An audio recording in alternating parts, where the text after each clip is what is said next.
Encantado se encuentren en esta segunda parte de la sesión de hoy, 14 de octubre de 2025, de la asignatura Pruebas Documentales y Técnicas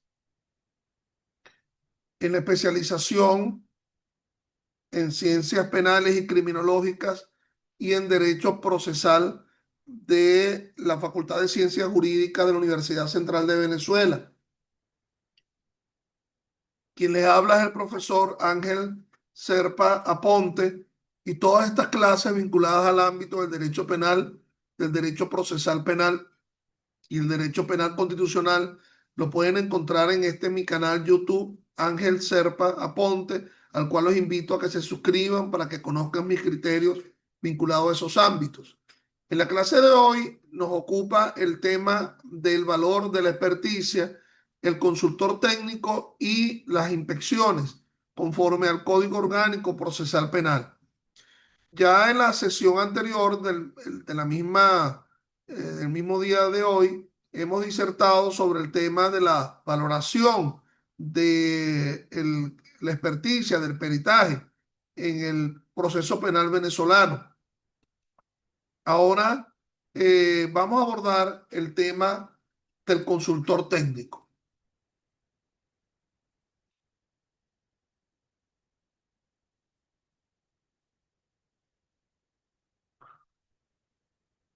Recordemos que el Código Orgánico Procesal Penal, a pesar de hablar de sujetos procesales, se habla como sujeto procesal el juez, como sujeto procesal el fiscal del Ministerio Público, el procesado, inclusive la víctima.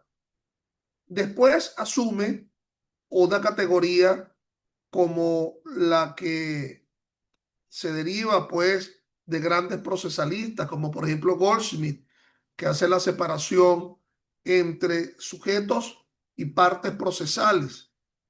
Partes procesales, las que tienen pretensiones en el proceso. Sujeto procesal, el que tiene deberes dentro del proceso. Deber, por ejemplo, asume el juez como sujeto procesal en la obligación de decidir. Un deber que tiene el secretario o la secretaria del tribunal, ser fedatario judicial de lo que acontece en las audiencias.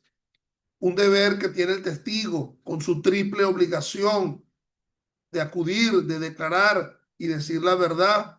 Un deber que tiene el perito en cuanto a la manifestación del conocimiento técnico-científico de lo que se le ha solicitado en experticia, en peritaje, un poco para ilustrar la ausencia del conocimiento científico por parte de quien va a apreciar la prueba, que es el juez, y en la realidad de que la ciencia va de alguna forma a perfeccionar la asunción que se tiene de un hecho por la vía de la lógica y de la experiencia. Hace falta una especie de ratificación científica, la ratificación científica en cuanto a un determinado conocimiento a los efectos de establecimiento de la verdad, esa noción de lo ontológico a los fines de lograr un conocimiento claro de la verdad que permita el establecimiento o no de la responsabilidad penal que se le ha sindicado a alguien en concreto. Entonces, dentro de estas nociones, obviamente también se menciona al consultor técnico, que sería, alguna doctrina lo ha señalado pues como un sujeto procesal, si no sería evidentemente alguien que ostente pretensiones, no es una parte en el proceso. No es en realidad un perito, se trata más bien de un sujeto procesal auxiliar de parte, aunque también es llamado perito de parte o defensor técnico, y tiene sus raíces en el proceso italiano, donde se le ha conocido por mucho tiempo. Fíjense que según el COP, en el capítulo séptimo del título cuarto de los llamados sujetos procesales, es un auxiliar de las partes, como el asistente no profesional. Este consultor técnico debe tener las características profesionales u ocupacionales propias de un perito, por sus conocimientos o experiencia en una ciencia, arte o técnica, pero no actúa como tal en el proceso, simplemente asiste a la parte para ello lo ha nombrado y comunica al juez, debiendo ser uno solo por cada parte, conforme al artículo 150 del Código Orgánico Procesal Penal, en el que además se prevé que el consultor técnico podrá presenciar las experticias y que en las audiencias podrá acompañar a las partes con quien colabora y auxiliarla en los actos propios de su oficio. Podrá asistir a la realización del peritaje, de la experticia, pero en realidad no la realiza como tal, solamente está visualizando, está de alguna forma asumiendo la noción de la presencia de las partes en la realización de la experticia cuando haya sido nombrado. Y ese consultor técnico puede acudir al juicio oral y público para, de alguna forma, desdecir el conocimiento científico que ha asumido el experto en la conclusión que ha manifestado en el juicio oral y público. Pero esa opinión, esa crítica que puede asumirla es una crítica, digamos, técnico-científica, en el sentido de asumir otro criterio a nivel científico frente a una experticia ya realizada, ya concluida, ya suscrita y ya depuesta. Es decir, obviamente el consultor técnico no podría declarar previo antes de que el experto lo haga. Tendría que ese consultor técnico esperar la deposición del experto, del perito, a los efectos de determinar el porqué del cuestionamiento técnico-científico de algunos de los aspectos explanados tanto en la conclusión como en la exposición. Su intervención en el proceso como experto de parte puede darse en la fase preparatoria, asistiendo en acto escrito a la parte que lo nombra o exponiendo su dictamen en la misma forma. Es decir, pudiera estar precisamente el consultor técnico en una audiencia de prueba anticipada. Es decir, que ya no solamente que se va a desvanecer la condición del sujeto de prueba, que sería el perito en la audiencia de prueba anticipada, sino que precisamente se requiere la presencia del consultor técnico en la audiencia de prueba anticipada porque no existe otra oportunidad ulterior en el juicio oral y público para que se pueda asumir el cuestionamiento de la experticia presentada en la audiencia de prueba anticipada y por lo tanto también puede estar presente, se puede solicitar que en la audiencia de prueba anticipada se cuente con la presencia del consultor técnico previo nombramiento y juramentación ante el Tribunal de Control a los efectos de referir su condición de experto de parte como apoyo a la argumentación del asistido. Incluso puede junto con esa parte estar presente en el acto donde se lleve a cabo una experticia, pues, para las observaciones que sean pertinentes y el necesario control sobre esa prueba. Por ejemplo, imaginémonos en el caso de una exhumación que puede ocurrir con posterioridad a la inhumación, donde pueden estar presentes las partes y el consultor técnico. Puede intervenir en el debate probatorio del juicio en el auxilio de esa parte que lo nombró, siempre que su exposición sea estrictamente técnica o científica en relación a la materia relacionada con el objeto del debate. Una gran pregunta sería, ¿es posible la realización del careo entre un perito y un consultor técnico? Sería una gran pregunta. Si lo que es obvio, lo que es obvio es que podría haber el careo entre dos expertos, ¿ok? O podría haber el careo entre un funcionario policial con respecto al experto, en el sentido de en qué momento, en qué día le entregó la llamada, formó parte de la interrupción de la llamada cadena de custodia, en el sentido de que en ese momento fue que le entregó el elemento de convicción y a partir de ese momento es que se pudo haber realizado la experticia y que no pudo haber sido con anterioridad o con posterioridad. Mi criterio es que sí se pudiera dar precisamente ese careo entre el experto y el llamado consultor técnico. Si ese consultor técnico está demostrando un determinado conocimiento científico en atención a su designación de parte. Es decir, si estamos hablando de causas de muerte, vuelvo yo con el ejemplo que he manejado en otras oportunidades sobre politraumatismo generalizado y el experto establece, concluye que es por politraumatismo generalizado derivado de hecho vial. Y entonces el consultor técnico pudiera hacerse la pregunta, todo politraumatismo generalizado puede concluirse que ha sido derivado de hecho vial y el consultor técnico dirá, bueno, no puede haber un politraumatismo generalizado que haya sido derivado, por ejemplo, de golpizas o que haya sido derivado, por ejemplo, de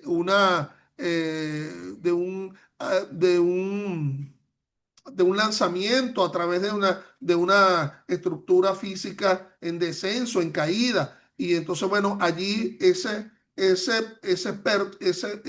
consultor técnico puede de alguna forma establecer criterios discordantes con respecto a la apreciación de la prueba. Lo que es obvio es quien hizo la experticia es el perito. Por lo tanto, el juez solamente podría asumir el conocimiento científico inducido, ya no sería deducido, porque la deducción sería a partir del propio elemento de convicción hacia afuera, que se revele un conocimiento científico. Aquí es de afuera hacia adentro, es decir, de alguna forma estoy conociendo un conocimiento científico manifestado por alguien distinto a quien ha realizado la experticia.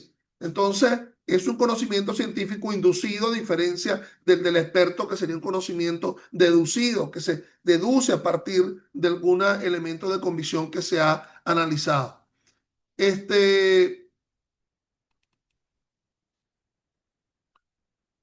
Ok,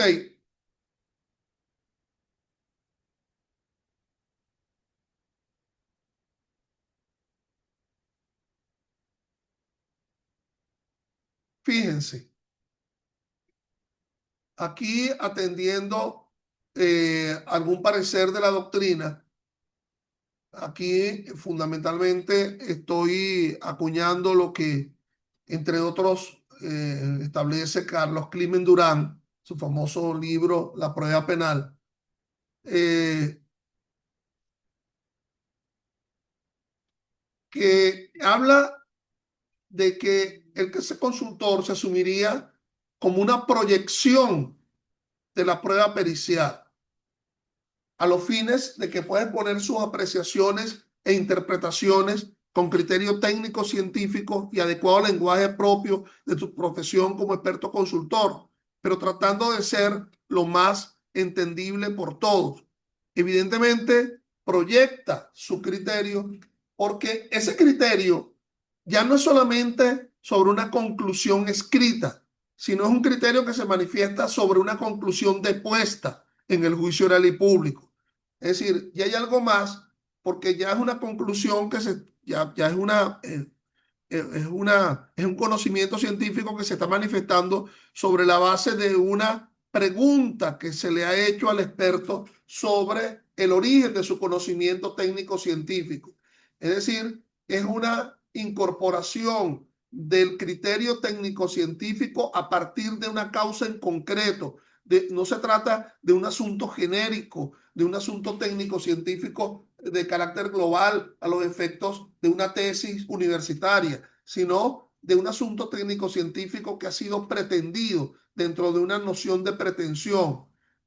El que sí puede intervenir en el proceso haciendo tal exposición y solo dentro de las señaladas limitaciones técnico-científicas nos indica su carácter o naturaleza profesional como experto de la parte que auxilia. Además que ello se desprende de la norma que lo regula para otro tipo de auxiliar, o sea, el asistente no profesional en el artículo 151, que permite la asistencia de este a las audiencias, pero sin tener la intervención en ella, prohibición que no contiene la antes dicha norma que rige para consultor técnico, es decir, el artículo 150 del Código Orgánico, en contraposición del asistente no profesional del artículo 151 del Código Orgánico Procesal Penal, que como su nombre no los indica, está asistiendo a los efectos de auxiliar algún tipo de conocimiento jurídico, pero no a través de una manifestación en el juicio oral y público. Giovanni Leone, el gran autor, con su Tratado de Derecho Procesal, dice que el consultor técnico no es un perito, sino que participa más bien de la naturaleza jurídica del defensor. Es un defensor técnico en lo que concierne a la especial materia que conoce o domina por su profesión, experiencia u ocupación, para que le sirva de apoyo y complemento a la parte en su alegación e interpretación sobre cuestiones técnico-científicas que normalmente no están a su alcance y que se relacionan suficientemente con la materia del debate, o sea, con los hechos imputados y que se exponen en la acusación admitida en cuanto existan matices de necesaria aclaración. Me gusta mucho esa manera como el gran autor italiano nos habla de matices de aclaración científica. Es decir, pueden haber grises, pueden haber anaranjados, no todo es blanco y negro en lo que atañe a un conocimiento técnico-científico. Y en esos matices es donde precisamente de alguna forma se pueda desprender la responsabilidad penal. Otra prueba dentro de este sistema de libertad probatoria es la llamada prueba de la inspección. Se habla de inspección de personas, se habla de inspección de objetos, se habla de inspección de sitios. Dentro de la inspección hay una relación de género-especie con respecto al allanamiento. Uno de los tipos de inspección es precisamente el allanamiento, a partir de lo que establecen los artículos 196 siguientes del Código Orgánico Procesal Penal. Es llamado la prueba de inspección también con múltiples denominaciones, como observación judicial inmediata, inspección judicial, es llamada también inspección policial, constatación directa, inspección ocular o reconocimiento ocular, o simplemente, en un sentido mucho más amplio, inspección, como se contempla en la actual legislación procesal penal venezolana.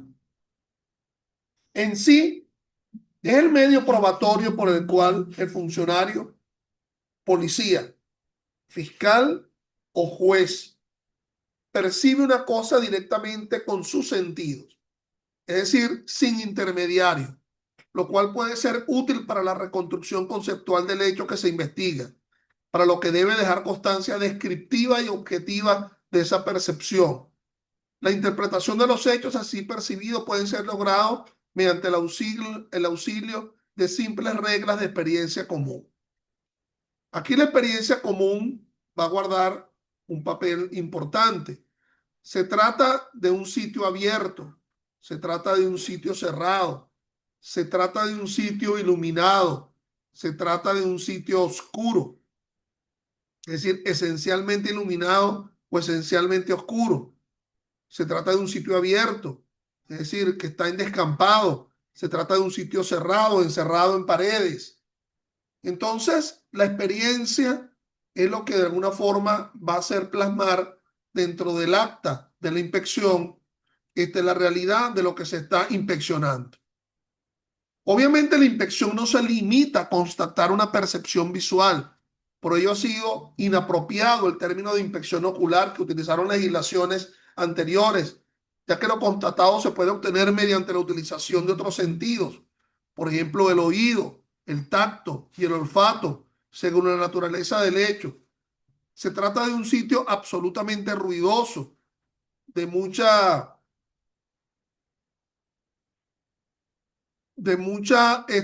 percepción auditiva, de, de afirmaciones, gritos y expresiones.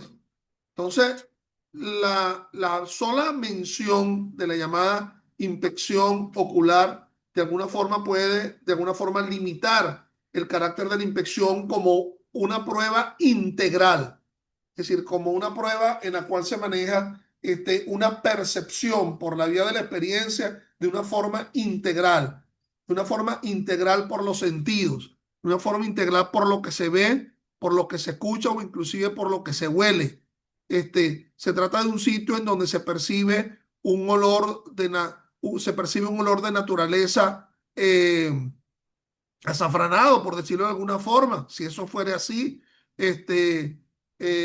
o se percibe la existencia de gases, de la cual se deriva un olor nauseabundo. Entonces ellos estando presentes dentro de la llamada prueba de inspección, lo cual denota de alguna forma si se tratara de un olor nauseabundo de la existencia de una sustancia orgánica en descomposición, bien sea el cuerpo inerte o bien sea otro tipo de sustancia. La denominación del COP resulta más amplia y aplicable a cualquier situación, independientemente de quién sea el órgano de esta prueba, al utilizar simplemente la expresión inspección, pudiendo ser practicada en este proceso penal según el caso por el juez, la policía de investigación o el Ministerio Público. En la inspección, el órgano de prueba es el funcionario o juez que la practica. Y ustedes me preguntarán por qué hace con la insistencia con respecto al tema del juez. Bueno, porque dentro de las inspecciones podría darse la llamada reconstrucción de los hechos, ya en pleno desarrollo del juicio oral y público. La llamada reconstrucción de los hechos que se puede realizar, bien sea con una prueba anticipada o bien sea en la realización del juicio oral y público. ¿Cómo es eso de que con vista de prueba anticipada? Bueno, imaginémonos que el sitio va a ser demolido y que ya no se va a poder encontrar en su entera edificación al momento de la realización del juicio oral y público. Es necesario la anticipación de la realización de la inspección ante la posibilidad del desvanecimiento de ese sujeto de prueba que sería precisamente la edificación. Y su objeto es la materialidad del hecho, rastros, objetos, lugar, etcétera, que se percibe en este acto y se hace constar por escrito para que pueda ser incorporado al proceso y tomado en cuenta por el sentenciador. Aquí cobra una importancia capital el tema de las actas, el acta policial y el acta judicial. El acta policial en cuanto a la suscripción de la misma por parte de los intervinientes, siendo que ella se plasma en la necesidad de una data, de la realización de su fecha, de una data de la presencia de las partes y del sitio en donde se esté realizando, lo mismo que ocurriría en la reconstrucción de los hechos, que se plasma a través de una inspección. ¿Cuál es la naturaleza jurídica? Es sin duda, obviamente, un medio de prueba y de carácter fundamentalmente objetivo. Aquí las trazas de subjetividad en cuanto a al criterio de pareceres o de opiniones deben ser alejados de cualquier tipo de expresiones dentro del acta de la inspección, por medio del cual solo se constata lo que se observa o es percibido por los sentidos del funcionario, sin expresar opinión alguna acerca de sus causas y efectos. A través de esta prueba se trata de comprobar los rastros y efectos materiales que el hecho ha dejado. Los rastros son huellas que directamente indican la existencia del hecho, sangre, huellas dactilares, pelos, sudor, semen, etc. Y los efectos materiales son las modificaciones del mundo exterior producidas por el hecho. Es decir, se percibe dentro del sitio abierto, dentro del sitio cerrado, la existencia de casquillos y se ha sumado los casquillos que se encuentran en el piso y hay 3 casquillos. Mal se puede evidenciar que se trata de un arma determinada, sino que se encuentran los casquillos en el sitio y esa naturaleza jurídica de la inspección a través del acta se ve complementada con las fotografías, con la llamada fotografía del sitio de los hechos. Es decir, las fotografías, la evidencia fotográfica forma parte de un todo integral conjuntamente con el acta. Mal se puede analizar la fotografía desligándose del acta de la realización de la inspección. En esta prueba predomina la actividad perceptora del juez o del funcionario que la practique, es decir, percibiendo lo que los sentidos le permiten revelar, mediante la cual conoce directamente el hecho que se quiere probar con ella, sin utilizar las percepciones de otras personas como medios para conocer este hecho. No son opiniones las que se van a verter, en la audiencia de prueba de reconstrucción de los hechos, puesto que se conoce lo que previamente ha declarado. Diga usted con respecto a la declaración anterior sobre su presencia en el sitio de los hechos, ¿dónde se encontraba en el momento de los hechos en esta habitación? ¿Dónde se encontraba la víctima en el momento? Si es una víctima que todavía está viva, bueno, ¿dónde se encontraba la víctima para el momento de los hechos? No obstante el carácter fundamentalmente objetivo de esta prueba, existe también en esta actividad un razonamiento inductivo del juez que le permite conocer qué es lo que se percibe, si se trata de una casa o de una construcción diferente, de un mineral, de un animal o vegetal, e identificar lo percibido por él con lo que se trata de probar. Es interesante asumir una relación entre inspección y testimonio. ¿Ok? Esto es interesante. Son dos medios de prueba distintos y de diferente naturaleza. Se desnaturaliza esta prueba de inspección y pierde su sentido como constatación objetiva de lo percibido cuando en el lugar inspeccionado se interroga a quien la presencia, convirtiéndose en este acto testimonial o de otra índole, como sucede muchas veces en los actos de allanamiento o de visita domiciliaria, donde debe levantarse un acta descriptiva del allí observado y colectado, que debe revestir las características de un acta de inspección y donde a veces se hace constar que se le preguntó a los allí presentes sobre algunos aspectos del hecho cometido, el lugar exacto de su ejecución o si el rastro allí observado fue secuela de ese hecho.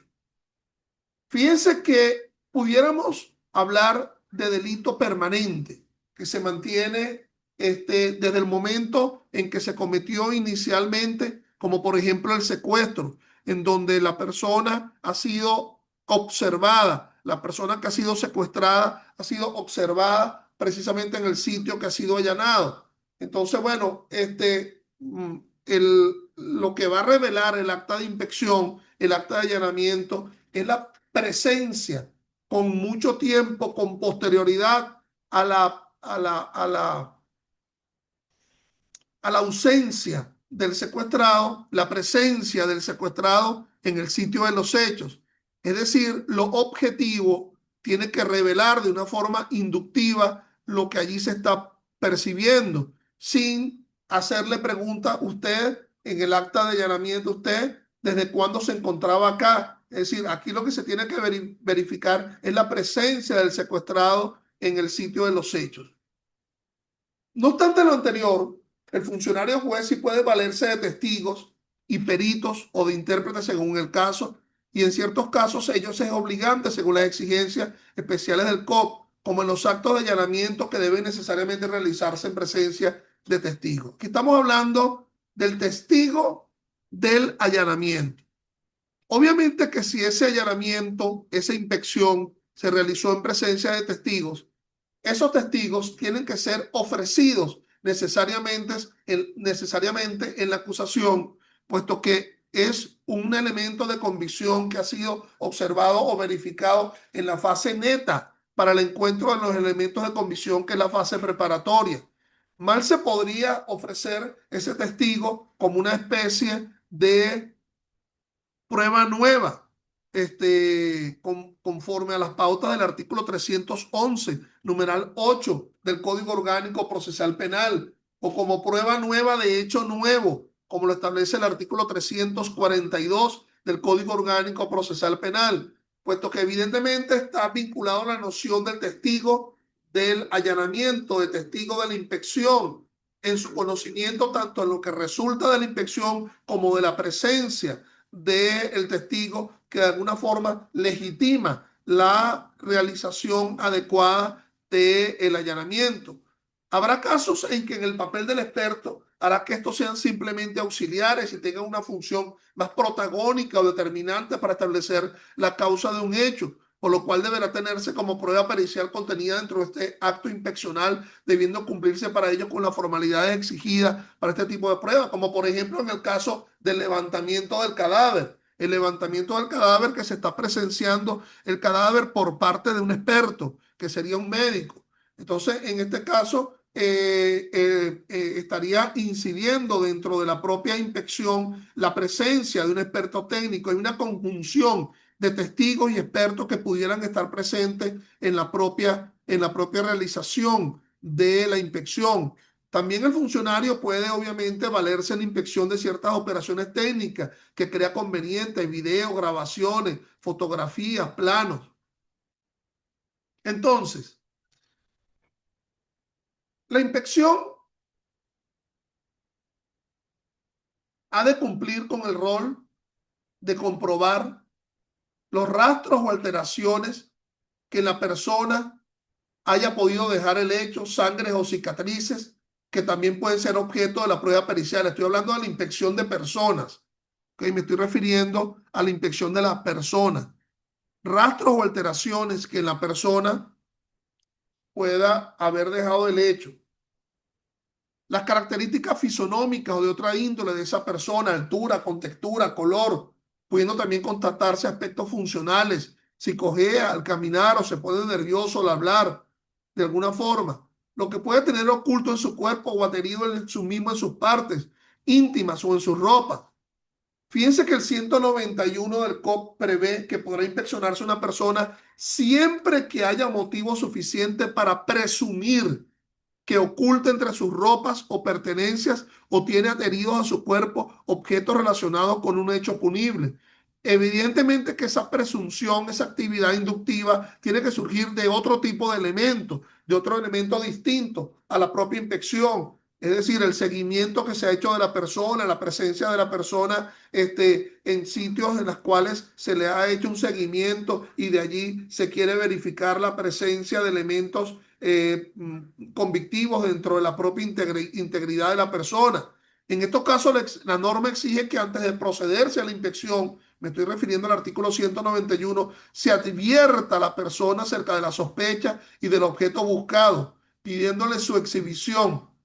Aun cuando esta norma se refiera a la policía, yo en realidad no veo ningún inconveniente para que la inspección pueda ser practicada por el fiscal del Ministerio Público al tener a su cargo la investigación y porque la norma que genéricamente rige para las inspecciones, artículo 186, nos dice, mediante la inspección de la policía o del Ministerio Público se comprobará el estado de los lugares públicos, lo cual se extiende también a la inspección de personas.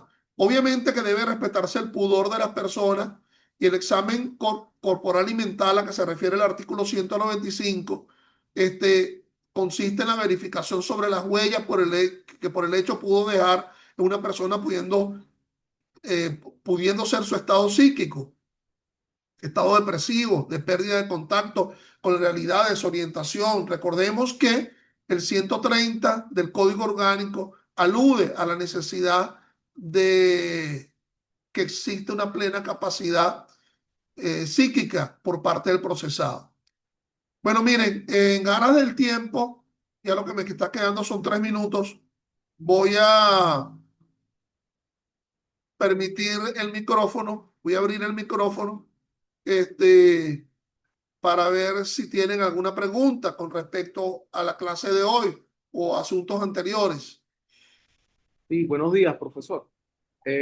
Una pregunta. Si un perito no se encuentra en el país, o sea, si la labor del peritaje que se requiere es muy específica y no se encuentra en el país ningún perito que pueda practicar ese procedimiento, ¿cómo haría el juez entonces para, si siente que lo que tiene es insuficiente para poder emitir una decisión o la parte lo solicita, que el juez se pronuncie en cuanto a ese peritaje que sí se puede practicar con conocimientos de un experto de otro país? ¿Cómo se haría en ese caso si se Es, depende solamente de eso?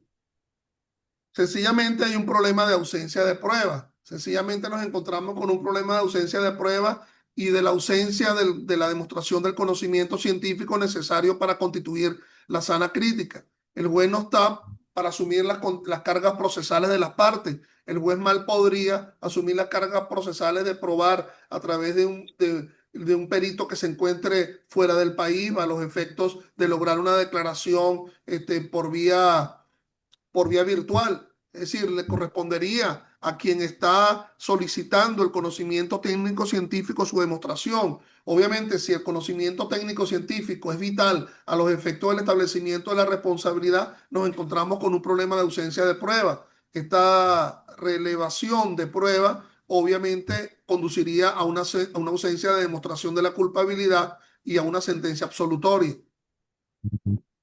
Muchas gracias. ¿Hay alguna otra pregunta?